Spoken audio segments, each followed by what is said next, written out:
Matthew Morris, Wood Studio. I'm here working on the Greene Greene Gamble House inspired coffee table to match the other pieces of furniture I have in my living room that have come from the Gamble House or been inspired by the Gamble House. Now, part of a large table like this and a Greene Greene piece was that the drawers would slide in one direction and then come back and slide open all the way in the other direction. Now, what I'm going to show you in this video is how I cut the joinery for this traditional Greene Greene looking drawer front on both sides. To build classic Greene Greene looking drawers, you're going to need to do some very large finger joints. Now, to do this, I want to make a dedicated dado sled just to cutting these finger joints. Now, normally I would mill up some quarter sawn white oak to create the runners. But this is some quarter sawn white oak that I had milled to thickness previously to create runners for another jig I had made. And amazingly, it still slides perfectly. And that's something to be said about quarter sawn white oak. It's amazing that since the last time I made a sled was about a year ago, that this material has stayed exactly where it was a year ago. And it's ready to be used again. So all I need to do is to clean up one edge on the jointer, rip off two dedicated runners. The next thing I did was cut two pieces of Baltic birch plywood, 20 inches wide, and they were already 1 foot deep. Now we want to place a couple of pennies down in our miter slots, and this will help us raise up the hardwood slides or runners that we just cut. I'm going to line them up so that they're flush to the back of the table saw. And now what we want to do is take our piece of 3/4 inch plywood and we're going to lower the blade a little bit and have it so that it is flush to the back of the table saw as well. And then what we want to do is to take a look and roughly offset it so that it is 9 inches to the right of the blade. Now what I'm going to do is I'm going to take my square and align it to the center of my runners and run a pencil line all the way down. And then I'm going to run a line up the front to help me recenter these in case the board moves. Now what I'm going to do with this drill bit is drill a pilot hole and a countersink at the same time for these number 8 1-inch screws to go through the 3/4 inch plywood and into the 3/8 inch runners.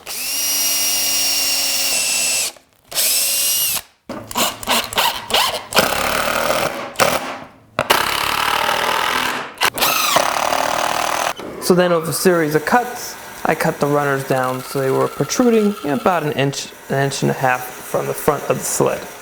And then I milled up a piece of quarter sawn white oak, flattening one face and then jointing one edge and then bringing the other side parallel. The total thickness doesn't really matter here. My piece happened to be somewhere around 1 3/4 inch thick. It was roughly 3 inches tall. And then I cross-cut that piece of quarter sawn white oak to the length of my sled. The first thing I'm going to do is attach a quarter sawn oak fence to the front. This is just a piece of 3/4 inch quarter sawn white oak that I had remaining from the runners, and I cut it to length.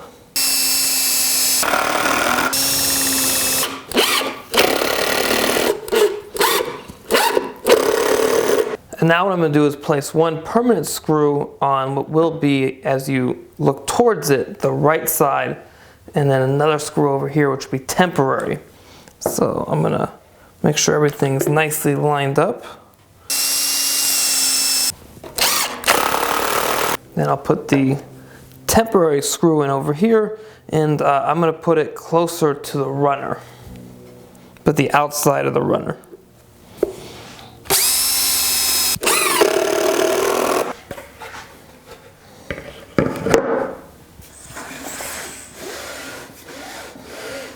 And then to square up the fence using my regular blade, I took a pass and made a cut all the way through from the front to the back. And now I'm going to insert into the cut an 1/8 inch piece of quarter sawn white oak that I have sitting around the shop for just such a purpose. And I'm going to bring my square up to it, and I can see that I am not anywhere close to being square here. So what I'm going to do is pull back the sled, release the fence, bring it forward, and adjust it until the square, the fence, and this 1/8 inch piece of quarter sawn white oak is square to each other. Once I find that spot, I'm going to pull the sled back, take a clamp, and clamp down the fence to the sled. Check my reading again, and if I need to adjust, I will adjust. I think I'm good. And I'm not going to rely on just one clamp. I'm going to come and bring a second clamp as well. And then from underneath, I'll drill another hole and attach my screw. Release my clamps. I'm going to take another cut, insert my spacer, and check. And everything looks really good. It's time to work on creating some jigs that are going to help us with the sled that we built earlier. So what I want to do is this little piece of plywood here, create 4 blocks for our jig. 2 that are 3/4 of an inch, 1 that is 1/4 of an inch wider than the space in the middle we want to remove, and another that is 1/4 of an inch smaller than the space we want to remove in the center. After changing my blade to a box joint cutter set for 1/4 of an inch, the next thing I did was I took 1 pass with that blade to make a new curve into my sled. After making the cut, I took one of my drawer sides. This is a test piece. I lifted the blade up and got the height of the blade to be the exact same height as the piece itself. And then with a marking gauge set at the thickness of the sides, I scribed a line on the outside face as well as the inside face. It's time to make some cuts with our test pieces to make sure the setup is correct. But before we do that, let me walk you through how I set this up. I brought my piece up and I brought the blade up so that I was just below the line. So the blade is just barely splitting that pencil line I marked. Take this spacer, marked as number 1, and place it down. The next spacer I'm going to bring is marked as number 2, and it is the width of this distance between these 2 spots plus 1/4 of an inch for the blade. The next spacer I'm putting next to that, and that is the one I will clamp up. So I have my 3 spacers up here, my 1, 2, and 3. 1 is 3/4 of an inch, 3 is 3/4 of an inch, and 2 is the distance between these 2 lines plus 1/4 of an inch. So with it set up so that my blade and the piece are just meeting on that pencil line right there, I can now start taking cuts.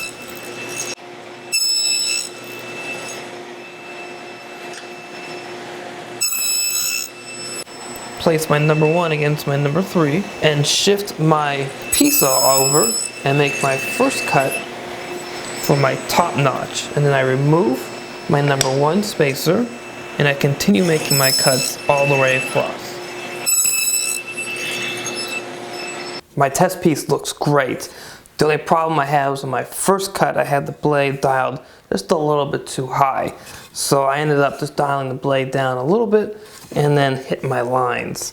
So everything looks really great except for that one little thing, which is the test piece. That's what it's for. So now what I want to do is I'm going to cut the other 4 pieces now for the fronts. Again, always referencing the bottom part to the right side as you face the sled, or towards, for me, towards my fence. All right, so I'm going to cut these guys and then I'll show you how to set up the cuts for the opposing pieces for the sides of the drawers that'll go right inside of this.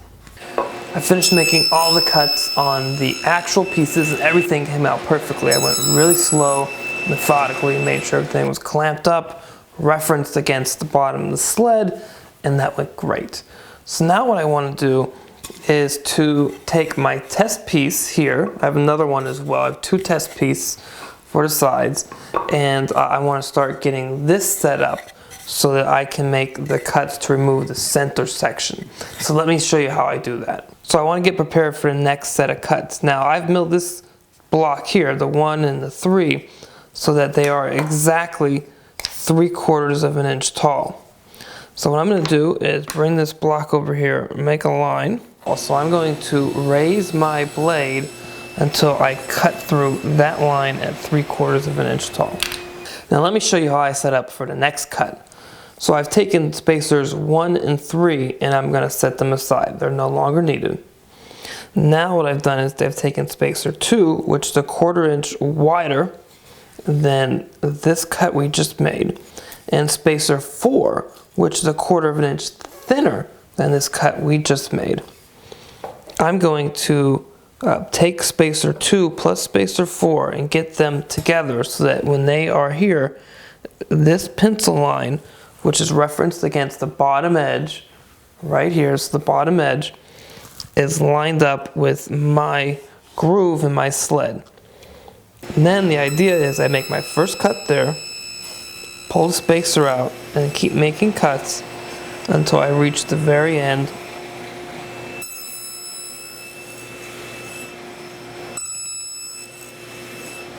So as you can see, I did my first test pass and I do not fit, but I'm incredibly close.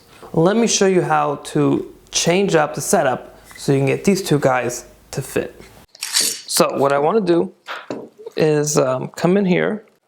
Okay, I'm going to take this spacer and clamp it down, this other piece here, because I need to modify this number 2. I need to modify it so I can bring a clamp down the center of it. So I'm just going to unclamp it because I can re-reference against here. So I'm going to take my piece here and just cut a notch into it. Make sure there's no debris. Now that I have this better clamped down, more secure, clamp down this number 4, unclamp my number 2, take my blue tape. So a big thing here is you want to make sure you don't have any tape on the base of the sled, and start using it as a shim. And add a couple more pieces of tape. And bring my number 2 over, bring that up against the tape, clamp it down. And now I can unclamp my number 4, set it aside, bring my piece over, move it over, and take another test cut.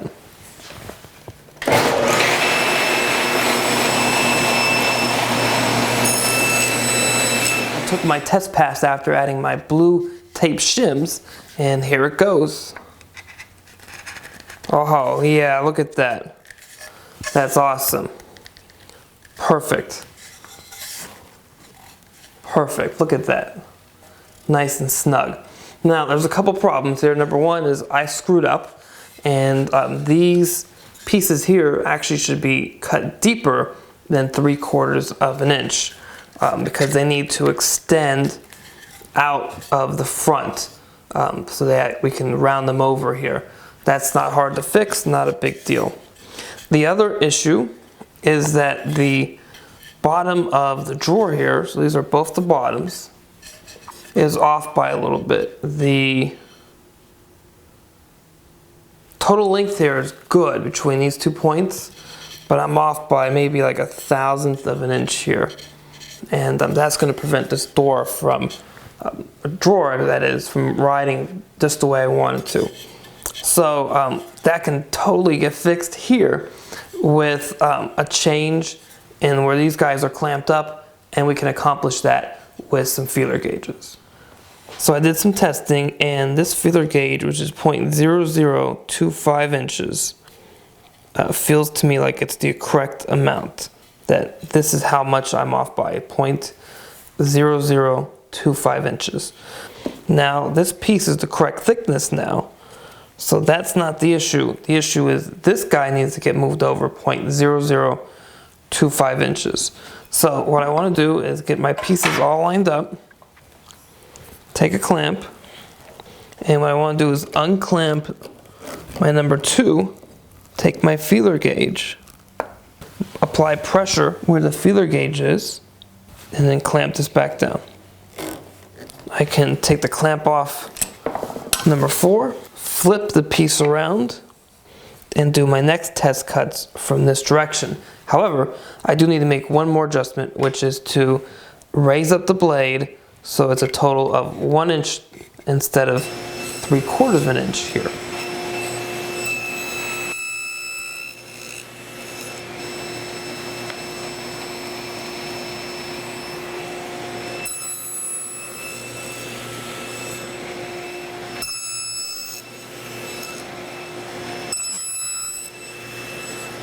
So let's check out our fit. Here we go. There we go, nice and tight. You'll get that fit that you're looking for by adding or subtracting blue tape here. So I really had a lot of fun building this dedicated sled so I can use the box cutting table saw blades on my table saw to create this joint here. Now, it's very easy to get a different pattern joint by just cutting a series of different blocks that you would use on this dedicated sled. Have some fun with it, explore. For me, for this size of a drawer, I think this is a really good pattern, but as the drawers get taller, you may want to change this pattern up. So you can definitely cut different blocks so you can cut multiple patterns on the same sled. So I really hope you guys enjoyed the video, and if you like it, hit that thumbs up button. As always, please subscribe to the channel, share it with your friends, and if you're watching this on Facebook, hit that like button, share it on your timeline, and go ahead and jump over to the Wood Studio page and like the page as well. And if you like what you see here, why don't you go ahead and check out mmwoodstudio.com as well, where you'll be able to purchase the class to build this coffee table, as well as other great classes. So, as always, I hope you guys have a great week in the shop.